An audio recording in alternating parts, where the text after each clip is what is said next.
The judge hadn't even finished asking me to state my name before the gallery doors swung open like a sitcom entrance, and my soon-to-be ex-mother-in-law rolled in a stroller the size of a carry-on. Everyone turned, including my lawyer Patrice, who whispered, "Well, that's either Exhibit A or a lifetime of therapy." And I thought, this is exactly how it feels when your life with a cheating wife turns into daytime television, except the studio audience is a jury box of PTA moms and cross-armed HOA presidents who all parked illegally for the drama. My wife, sorry, I'm supposed to say petitioner, sat there in her cream blazer, the color of a wedding cake that forgot what joy tastes like, pretending there was no stroller and definitely no baby, secret or otherwise. She'd filed for divorce with the confidence of a boutique owner who knows her candles will sell out, and she'd told everyone I was emotionally unavailable, which is suburban for he doesn't post me enough. That's what betrayal does. It makes ordinary words wear disguises. It turns family calendar into a battle plan, book club into late-night receipts from a boutique hotel, and self-care retreat into a 4-month sabbatical during which she returned with a new Pilates routine and the energy of someone who had cried on the floor of an Uber more than once. The bailiff wheeled the stroller to a far corner as if he'd been trained on toddler chain of custody. The judge, an ex-military man whose eyebrows looked like two hawks perched on a wire, sighed into his microphone and asked whether anyone intends to address the infant in the room. My wife adjusted her gold necklace, the one I bought at Costco, while she FaceTimed the sales associate like it was a gender reveal, and said, "That baby is irrelevant, Your Honor," which is the kind of sentence that will echo through eternity. Irrelevant? You know what's irrelevant? My avocado toast loyalty program. Not a baby. Patrice tapped a folder labeled Revenge Plan, her idea, my handwriting, and I stood up to introduce myself like a guy doing tight five at a brick-walled comedy club. "Good morning, I'm the respondent. I bring exhibits, witnesses, and a story so American it starts in a cul-de-sac and ends in a courtroom." The judge nodded, the jurors perked up, and even the stenographer cracked her knuckles the way a DJ does before a late set. I explained that 3 months after the petitioner filed for divorce, after months of infidelity rumors and the kind of toxic love that leaves fingerprints on phone screens, she took a solo wellness trip where the hotel Wi-Fi had the same name as her alleged boyfriend's CrossFit gym. While she was away, our houseplants canonically died and then mysteriously resurrected when her cousin stayed over. This cousin, Chad, had a beard you could grate Parmesan on and a truck that believed in manifest destiny. "Objection," her lawyer said. "Speculation about Parmesan." Sustained. So I pivoted to the data, because cheating can hide in shadows, but betrayal leaves metadata. Our Nest Cam captured 117 doorbell rings at no delivery hours. The Garage app logged open events at 2:07 a.m., 3:14 a.m., and 4:20 a.m. Yes, the universe has a sense of humor. The shared Apple Calendar gained an event titled Sound Bath Ceremony at a location that, fun fact, was a birthing center with a soffit shaped like an infinity pool. And then there were the packages addressed not to my wife, not to me, but to baby E. E for evidence. The judge peered over his glasses. Is there an actual child, or are we arguing over a metaphor? An actual child, Your Honor, I said, and turned toward the stroller like a game show host revealing the grand prize of common sense. My mother-in-law tugged the canopy back. Baby cheeks. The quiet kind of adorable that makes even people in suits soften. The courtroom shifted, air getting lighter. Oh, me oír, we all remembering that family is a word that can still mean wonder.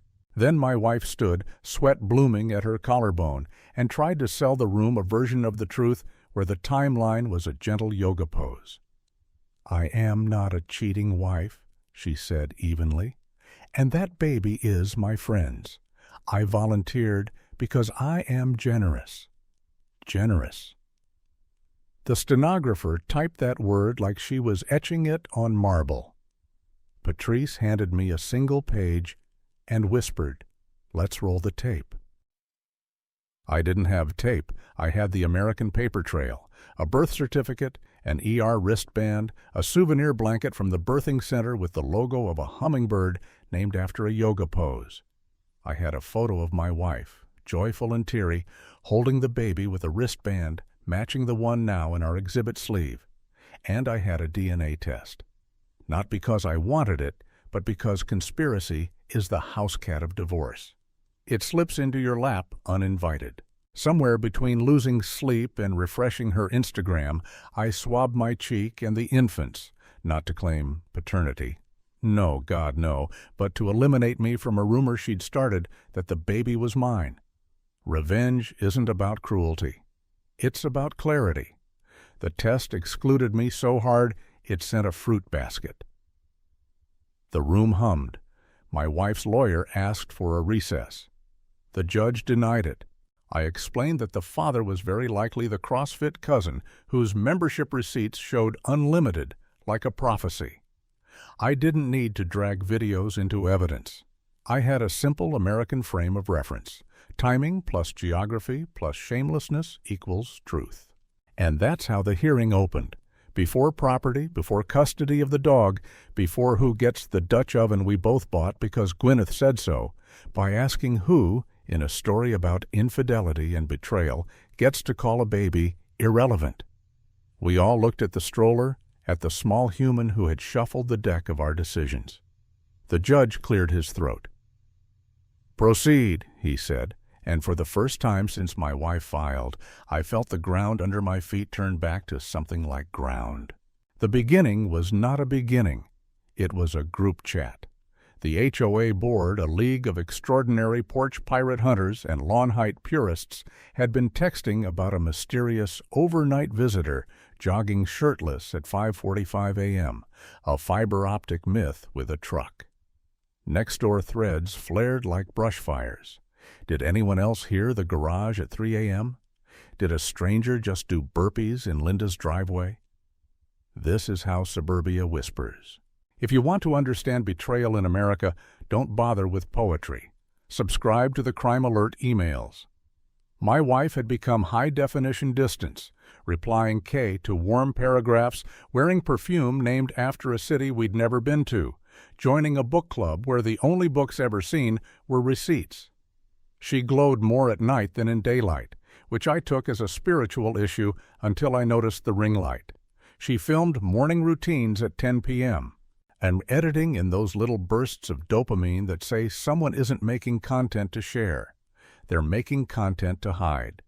She said I was paranoid, which is a polite word for a man who starts to notice patterns. But then the patterns showed their teeth. Target runs that took 2 hours longer than the slowest cashier in history. Lyft charges from a neighborhood where the cul-de-sacs curve like question marks.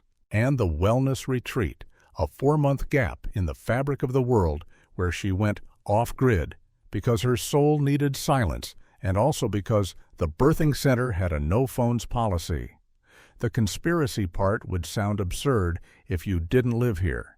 A neighbor's backyard raccoon camera caught the cousin bringing in a bassinet at 2 a.m. and an Amazon driver, bless the gig economy, left a photo of the delivery that included the cousin's forearm tattoo, a barbell bending under plate stacks. I learned to read our house like subpoenaed scripture. The dryer lint testified, baby onesies shed like confetti. The trash can turned state's witness, prenatal vitamins with lot numbers like coordinates. Even the dog betrayed her with honesty, wagging for Chad like they shared a podcast. I didn't break into anything. I just walked through my own life with the light on. When she filed for divorce, she used the language of the enlightened.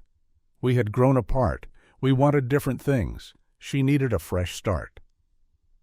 I could accept 1,000 reasons, except the one the stroller couldn't hide. So I did what Americans do when love fails. I made a spreadsheet. Patrice laughed until she realized the formulas did more than count.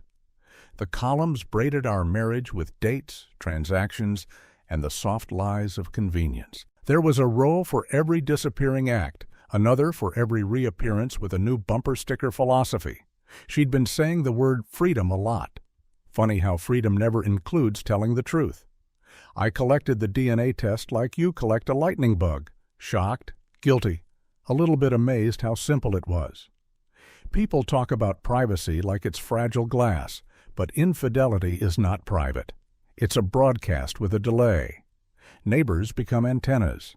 The school calendar becomes a cover. The shared Apple ID pinged her forever at a place called Hummingbird Sanctuary, which turned out to be the birthing center. I stood in the parking lot once, a man memorizing the exact shade of stucco on the building where his marriage ended, and felt something like humility. Not the saintly kind, the kind you feel when you realize the world will continue after your story stops trending. I almost walked away. I almost signed the papers she slid over the kitchen island like a menu.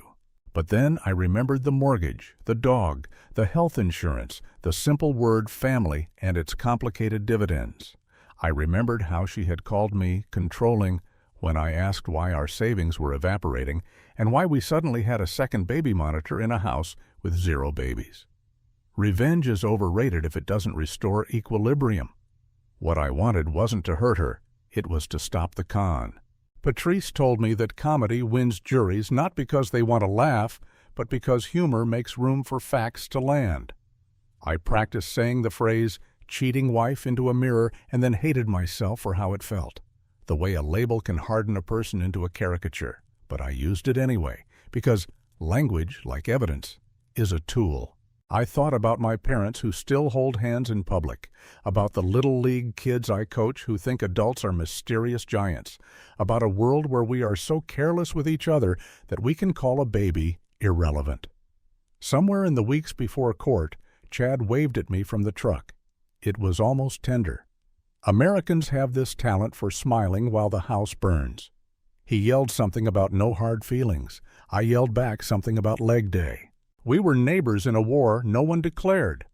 And then the HOA sent me a violation notice for letting my grass run wild. I kept it, filed it under exhibits.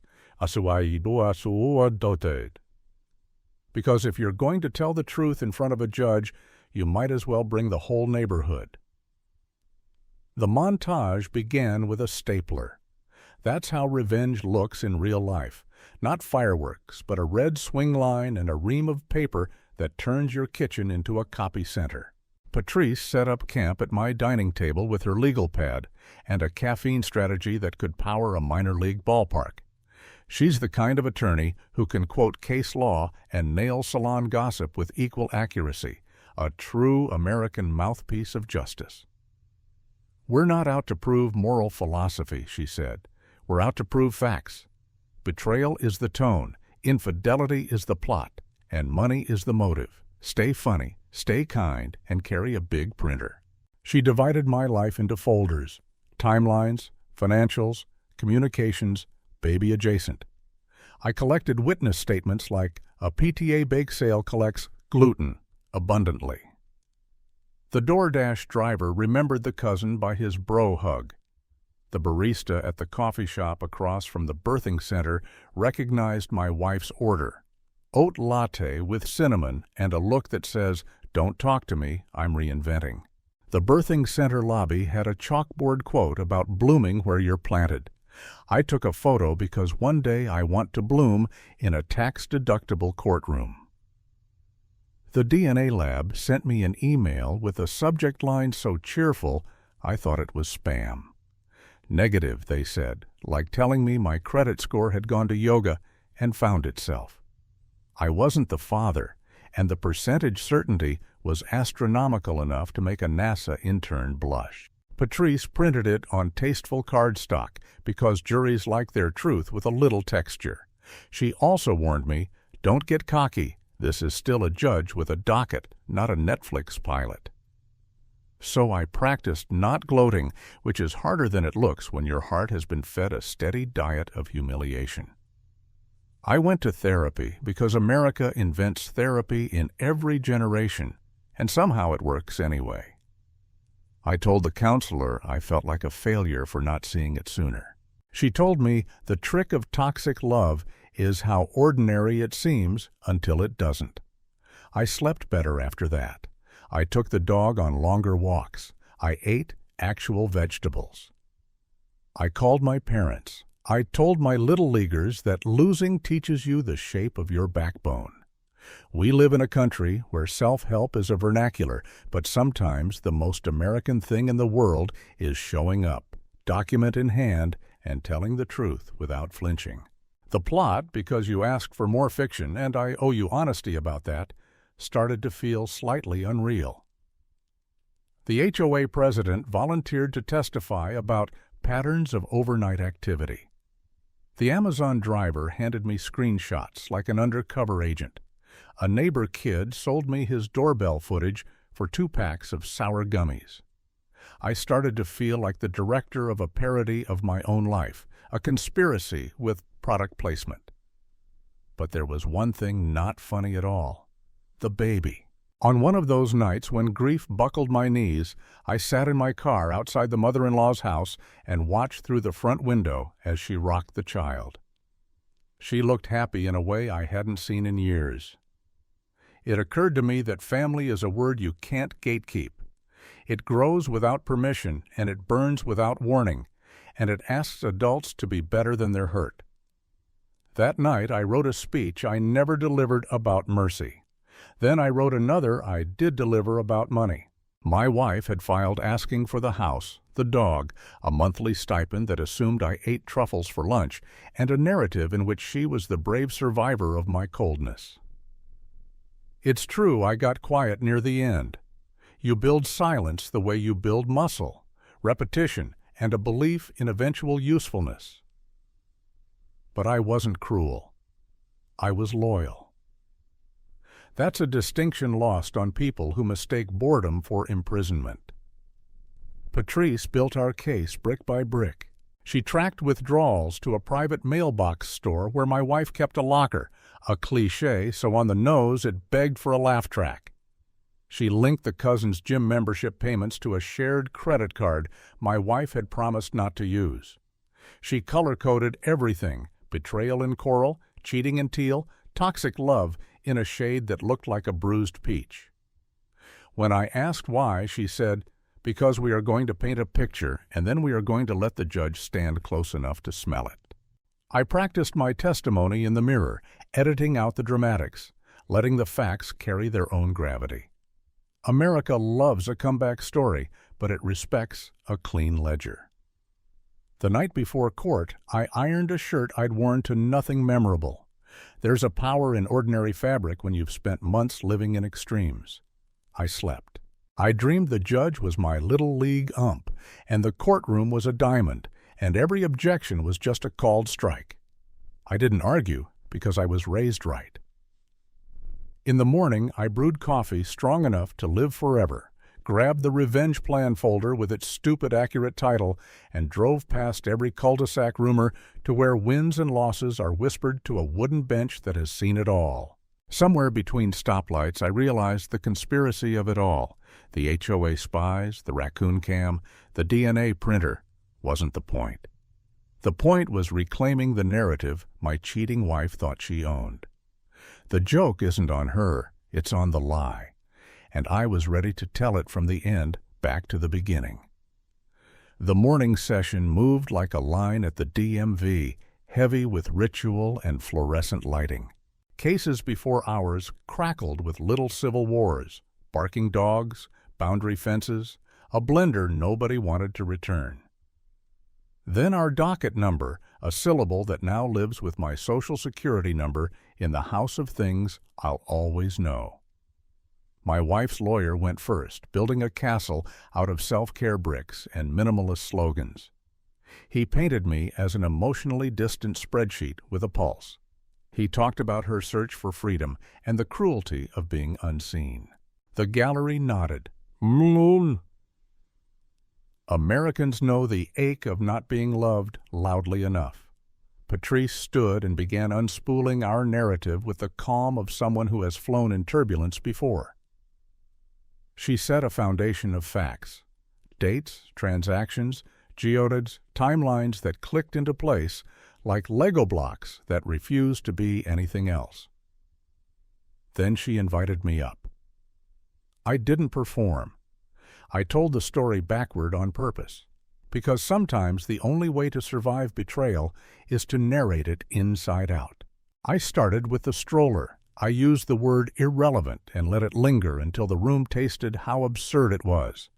I said cheating wife once cleanly and then moved on to the evidence because labels aren't as persuasive as receipts. I surprised myself by staying kind. Not nice, not gentle. Kind, the firmness you use with a little leaguer who hates the call but needs to hear it.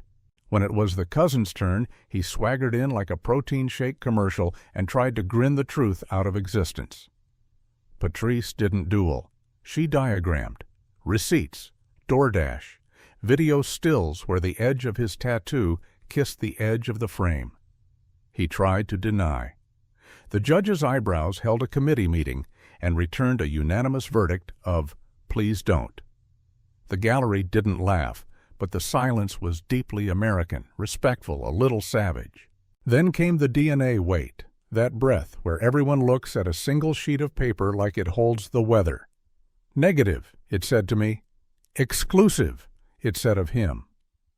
My wife stared at the printout the way you stare at a trick mirror that stubbornly shows reality.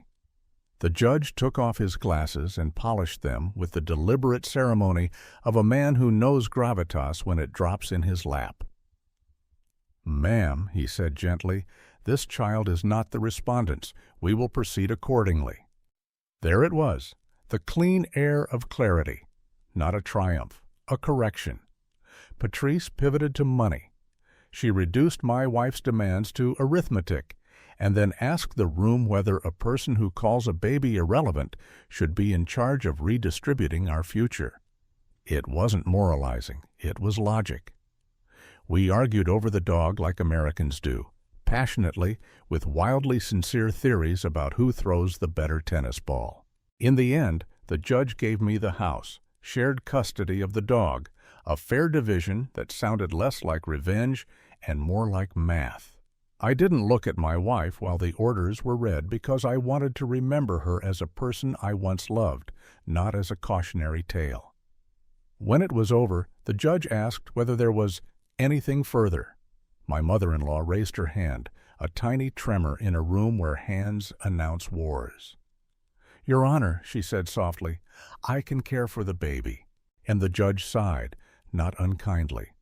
"That will be addressed in a different court." The stroller squeaked. The infant slept on like peace itself. We filed out into the hallway where the fluorescent light gave everyone an honest face. The cousin vanished into a stairwell. My wife leaned against the wall and looked for the first time in months like a person who knew where the ground was. "You were never emotionally unavailable," she said without looking at me. I was emotionally elsewhere. I didn't say anything clever. I didn't say anything at all. That's the thing about revenge. When it's done right, it gives you back your quiet. Outside, the sky had that perfect blue you get on a weekday when you're usually at work and suddenly you're not. The courthouse lawn was trimmed to HOA standards. 2 pigeons argued over a French fry like a closing argument. Patrice handed me the folder and said, "You did good." I said, "We did true." "Did." She nodded, because in America, that's the closest we get to poetry in the legal system. On the drive home, I thought about family, the elastic word. I thought about betrayal and how it doesn't just break you. It teaches you what doesn't bend. I thought about toxic love and how it feels glamorous until it bills you in installments. I thought about cheating, not as a plot twist, but as an uncreative decision in a life that begged for creativity. And I thought about the baby, who deserved a story where adults say what is real. At the house, the dog launched himself at me as if he'd just won custody. I opened the blinds and let the afternoon. I walked room to room, greeting my life like it had been out of town. In the kitchen, the red stapler sat like a trophy nobody asked for. I opened the window so the smell of the world could come in, And in that ordinary sunlight, I realized the strangest thing of all. The parody version of my life. The conspiracy montage with HOA spies and raccoon cams had ended at a very normal truth. We weren't good for each other anymore, and she made choices that hurt us. That's it. The rest is his garnish. The phone buzzed with messages. Friends, neighbors, a barista who'd been secretly rooting for me. I texted my team that the Little League practice was still on. The boys had a game this weekend, and they needed at-bats that didn't turn into lectures about adulthood. I wouldn't tell them about betrayal or infidelity or the way a baby in a stroller reset an entire proceeding. I'd tell them to keep their eye on the ball, which, in the right light, is American, for keep your eye on the truth. Later, maybe months from now, when the drama stops trending and the paperwork gathers dust, I'll meet someone who talks less about freedom and more about presence. I'll build a small life that fits. And when the story of my cheating wife comes up, as it will in whispers and podcast pitches, I'll say the only thing that feels correct. It was a hard time. And then it was over. And there was a baby who reminded us all what mattered. That's not revenge, exactly. It's the opposite. It's a man walking his dog at sunset, counting the steps back toward himself.